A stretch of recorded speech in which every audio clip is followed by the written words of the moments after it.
بسم اللہ الرحمن الرحیم۔ السلام علیکم۔ جی نیوز 72 میں خوش آمدید۔ ویڈیو میں آگے بڑھنے سے پہلے تمام دوستوں سے ریکویسٹ کروں گا کہ چینل کو ضرور سبسکرائب کریں اور ویڈیو کو لائک کریں تاکہ ویڈیو پرموٹ ہو سکے۔ ابھی تک 85% لوگوں نے چینل کو سبسکرائب نہیں کیا، تو پلیز چینل کو سبسکرائب کر دیجئے تاکہ ویڈیو پرموٹ ہو سکے۔ جی بات کریں گے نیب کا جو نیا آرڈیننس آیا تھا، کیا اس میں چوتھی دفعہ ترمیم ہوگی یا پھر نہیں ہوگی؟ دیکھیں، اس کے کلیئر کٹ جواب یہ ہے کہ جی نیب کا نیا آرڈیننس آیا، پھر اس میں ترمیم کی گئی پہلی دفعہ، تو اس میں جو کچھ چیزیں رہتی تھیں اس کو سولف آؤٹ کیا گیا، پھر اس میں دوسری دفعہ ترمیم کی گئی تو اس میں بھی کافی حد تک جو چیزیں ہیں اس کو سولف آؤٹ کر دیا گیا تھا۔ لیکن جب دوسری دفعہ ترمیم کر دی گئی تھی تو جی تیسری دفعہ ترمیم کے لیے تو نیب نے بھی کافی زیادہ اپلیکیشن دی تھیں صدر پاکستان کو، اور اس ہائی کورٹ میں بھی وہ چیلنج کر دیا تھا دوسرے آرڈیننس کو لے کے، اور نیب نے یہی موقف اپنایا تھا اپنی اپلیکیشنز میں کہ جی اگر پبلک اینڈ لاء کے ساتھ جو چیٹنگ کے فراڈ کی کیسز ہیں اگر وہ نیب کے دائرۂ اختیار سے ہی نکال دیے جائیں تو پھر تو نیب کا کوئی ریزن رہتا نہیں ہے، پھر نیب کو وہ بند کر دینا چاہیے، کیونکہ نیب کی تو پھر بالکل ایسا ہو جائے گا کہ بالکل اس کے پاس کوئی اختیار ہے ہی نہیں۔ تو ان تمام چیزوں کو دیکھتے ہوئے صدر پاکستان نے اور بھی جتنی لیگل ٹیم ہے انہوں نے اس مسئلے پہ غور کیا، اور تیسری دفعہ نیب کے آرڈیننس میں ترمیم کرتے ہوئے جو پبلک اینڈ لاء کے ساتھ جو چیٹنگ کے کیسز تھے، جتنے بھی کیسز چل رہے تھے احتساب عدالت اسلام آباد میں اور جہاں پہ بھی چل رہے تھے، ان تمام کیسز کو نیب کے دائرۂ اختیار میں دوبارہ سے ریٹرن کر دیا۔ مطلب کہ وہ جتنے بھی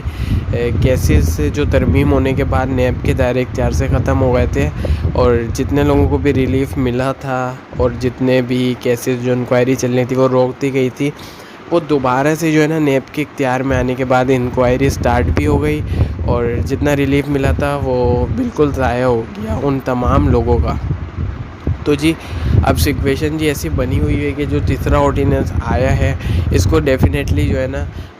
چیلنج کیا گیا ہے ہائی کورٹ کے اندر۔ ابھی یہ دیکھنا ہے کہ جی دیکھیں، کوئی بھی آرڈیننس آتا ہے شروع میں مشکلات ضرور ہوتی ہیں، اور پھر پاکستان کی عدالتوں میں ہم سب یہ بھی جانتے ہیں کہ جی 14-15 دن کی ڈیٹ ہوتی ہے، تو کافی زیادہ ٹائم لگ جاتا ہے، لیکن یہ ہے کہ فیصلہ ضرور آتا ہے ججمنٹ کے ساتھ۔ تو تیسرا آرڈیننس بھی ابھی آیا ہے جی، اس کو بھی چیلنج کیا ہوا ہے، اور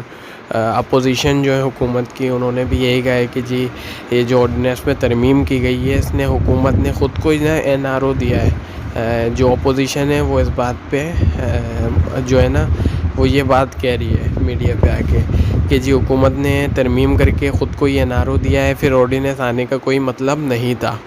تو یہاں تک یہ والی بات ہے۔ تو پھر ہم آگے چل کے یہ دیکھیں گے کہ جی یہ جو آرڈیننس آیا تھا نیا نیب کا، اس میں تیسری دفعہ ترمیم کر دی گئی تھی،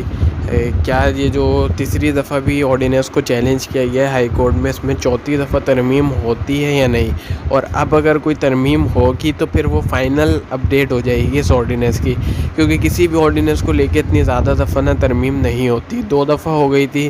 پھر تیسری دفعہ یہ فائنل کر دی تھی، لیکن اس ترمیم کو بھی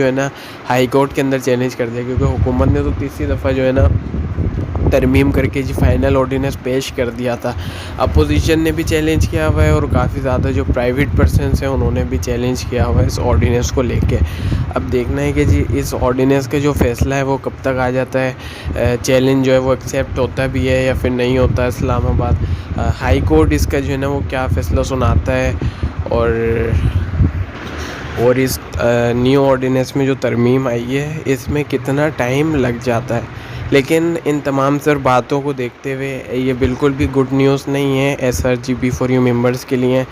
جس طرح تمام ممبرز خوشیاں منا رہے تھے کہ جی نیب کا ترمیمی آرڈیننس آ گیا، اور اب نیب کی وہ جوڈکشن نہیں بنتی سیف الرحمان صاحب پہ، اور اس لیے ان کو ریلیف مل گیا تھا۔ 28 دن وہ نیب کی کسٹڈی میں رہے، اس کے بعد ان کو جوڈیکل ریمانڈ پر ڈیالہ جیل بھیج دیا گیا 14 دن کے لیے۔ پھر ان کی پیشی ہوئی تو یہ بھی انفارچونیٹ تھا کہ جی نیب کے جو پروسیکیوٹر تھے ریگولر، ان کی کوئی فیملی ریزنز کی وجہ سے وہ پیش نہیں ہو سکے عدالت میں، ان کی جگہ ڈیوٹی پروسیکیوٹر پیش ہوئے تھے احتساب عدالت اسلام آباد میں۔ تو پھر پیپر ورک کیونکہ دونوں طرف نہیں تھا، یہ جو تیسرا آرڈیننس میں ترمیم تیسری دفعہ ہوئی تھی، نہ نیب کے پاس پیپر ورک تھا، نہ سیف الرحمان صاحب کی لیگل ٹیم کے پاس پیپر ورک تھا. یہی وجہ تھی کہ نا پیپر ورک نہ ہونے کی وجہ سے جو ہے نا 14 دن کے لیے دوبارہ سے جوڈیکل ریمانڈ پہ اڈیالہ جیل راولپنڈی میں سیف الرحمان صاحب کو بھیج دیا گیا تھا. تو جی آج جو ہے وہ تقریباً 12 نومبر ہو گئی ہے. 19 نومبر کو وہ احتساب عدالت میں اڈیالہ جیل سے پیش ہوں گے، کیونکہ دونوں طرف سے پیپر ورک آ جائے گا. اور پھر یہی جو ہے نا یہی بہت زیادہ چانسز ہیں کہ نا سیف الرحمان صاحب کو جو ہے نیب کی کسٹڈی میں دے دے گی احتساب عدالت، کیونکہ ڈیفینیٹلی ہم سب جانتے ہیں کہ آرڈیننس میں تیسری دفعہ ترمیم ہو گئی ہے. اور ترمیم ہونے کے بعد جو ہے نا جتنے بھی نیب کے کیسز تھے، جس پہ بھی نیب کی جوڈیکشن بنتی تھی، پبلک اینڈ لوگوں کے ساتھ چیٹنگ کے کیسز جتنے بھی تھے، وہ پرانے طریقے سے نیب دوبارہ سے وہ ہینڈل کرے گا. اور اس میں آرڈیننس آنے سے پہلے جو قانون لاگو ہوتا تھا وہی اس تمام تر